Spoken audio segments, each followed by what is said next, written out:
It's so exciting to have an opportunity to talk about the research that we've been doing at RBC on building bandwidth. We're looking at the fourth industrial revolution, as it's called, the amazing era of technology that we all get to live with every day through our phones or our other devices, but that we also know is transforming pretty much everything around us, our communities, our homes, our everyday lives, but also every sector and the world itself.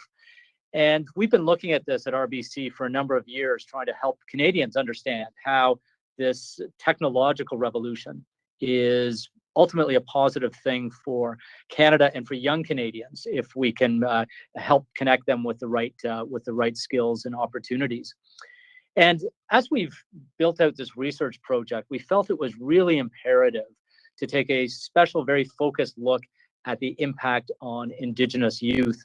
So we began this project almost 2 years ago, really, but well before COVID, looking at the impact of technology on Indigenous youth, on employment opportunities, on economic opportunities, impact on community and social interaction, and other aspects of Indigenous life looking forward into the 2030s and beyond. We did economics research, as you would expect from a bank, but we also fanned out across the country and met with Indigenous leaders and Indigenous youth in all sorts of communities to hear what they were seeing and listen to their challenges, but also their ambitions for the years ahead, to kind of figure out how can we as a country get behind this generation. We had to continue through COVID to do this remotely and virtually, but that actually became a very illustrative aspect of the challenge, because we heard more and more from youth about how this very experience that we're having today, which we kind of get to take for granted if we live in a big center or work for a company that has good connectivity, this just is natural for us. And a lot of youth were saying, hey, in my community, this is not something I can take for granted, or this is not something I can take advantage of to build out my company or my social enterprise or my career.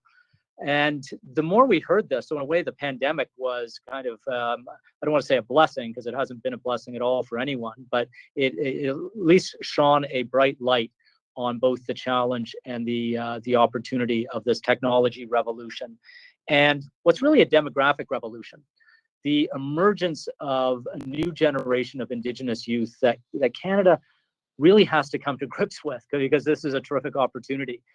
You'll see in our report that over the next decade, 750,000, that's 750,000 Indigenous youth will move through the education system and into early careers at a time when these advanced technologies, drones, robots, algorithms that are doing all sorts of terrific things are transforming, as I mentioned at the beginning, transforming every sector of the country.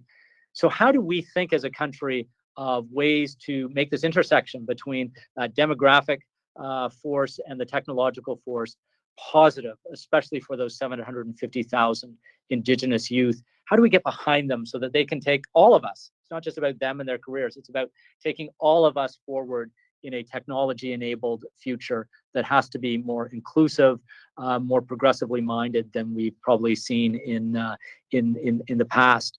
So as you'll see in the report, over the past 18 to 24 months, we were able to gather lots of insights, have really interesting, challenging, and stimulating conversations, and share that through the report, but also articulate some key messages that we've been sharing with governments, federal and provincial, with business groups, with employers, with First Nations and Indigenous communities themselves, and with youth, most importantly, trying to say, this is what you told us, and this is what we want to put back into the national conversation. And we're going to hear lots more about that from two really terrific people who I've gotten to know a bit better through this process. But before I turn it over to Jason Dallas with some questions, I'll share a couple of key findings from the report.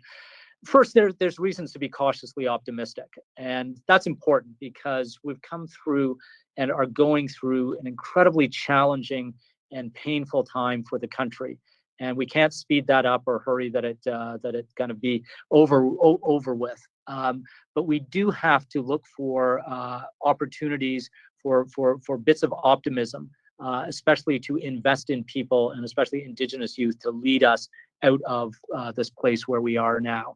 And you'll see in the report some reasons for cautious optimism.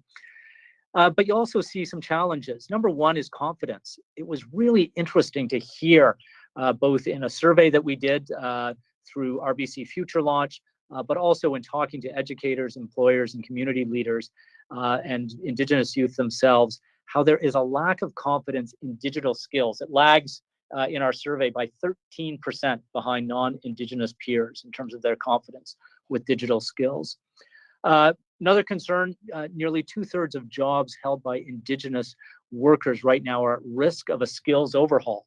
Doesn't mean they're going to be eliminated, but the skills needed to do the job are going to be really different in the future. You think of a truck driver in a mining operation. Well, pretty soon those trucks are going to be autonomous vehicles. There'll still be a job for that person, but they're going to be a data analyst or a remote control driver. And therefore, they're going to have to start to learn the skills in high school or college or an on-the-job training program to work with those autonomous vehicles. Great opportunity as long as they have those skills. So let's be sure when we talk about automation, when we talk about the skills that Canada needs for the future, we're thinking very seriously about the skills that Indigenous youth, those 750,000, are going to need. And then the last thing that I want to underscore is the lack of internet infrastructure. It was really sobering, even alarming to hear in the 2020s how way too many communities are still living in the 1990s when it comes to broadband access. And that really came home during the pandemic when many youth went back to their communities, tried to make a go of it, running a business or doing their education from a remote community, and just couldn't do it. Said, look, I want to do this. I want to live in the 2020s, but you're not helping me because you're not investing in broadband infrastructure.